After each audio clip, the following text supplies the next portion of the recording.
napansin ko kanina habang nagbabalita tayo, parang nagbabaga ang iyong mga tingin sa akin. Ikaw ang nasa ulo ng mga balibalita. Ulo ng mga balibalita, mari bang linawin mo yung mga sinasabi mo? Hoy, lalaki. Ayon sa balita, isang lalaking newscaster ang napag-alamang lihim na nakikipagtagpo sa dati niyang girlfriend. Sandali lang, masabi yatang general yung mga storyang nakalap mo eh. Ganon. Bueno, ito ang mga detalye para sa kabuuan ng mga... Ay, report mo. Ayon sa report, isang nagangalang Julius Bataw na nobyo ni Tintin Bechuelas. Ako yun. Na namataang nalihim na nakikipagkita sa kanyang dating girlfriend sa panulukan ng EDSA at Quezon Avenue, Kamakalawan ng hapon. Tintin, wala namang masama dun eh.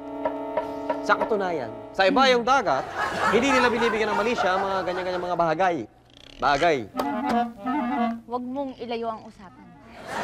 Dumako tayo sa mga kaganapan na nangyari dito sa 4 na sulok ng Kamaynilaan at huwag kang sisigaw. Sa palakasan, mas malakas yung boses mo kesa sa boses ko. Kung gayon, isunod natin ang kalagayan ng panahon. Yung mga pabugso-bugso mong mga pagmamaktol at pananakang pagtatampo. Kaya ang ating relasyon ay magiging maalo na may pakalat-kalat ng mga hinanakit sa mga baybayin. Hindi! Narito ang sinasabi kong kalagayan ng panahon. Panahon na upang malaman mo ang kalagayan ng ating relasyon. At ang ating mga araw ay sumikat noong ikaw ay faithful pa. At lulubog ngayon din. Ito ang dati mong girlfriend, Tintin Bechuelas, mag-uulat.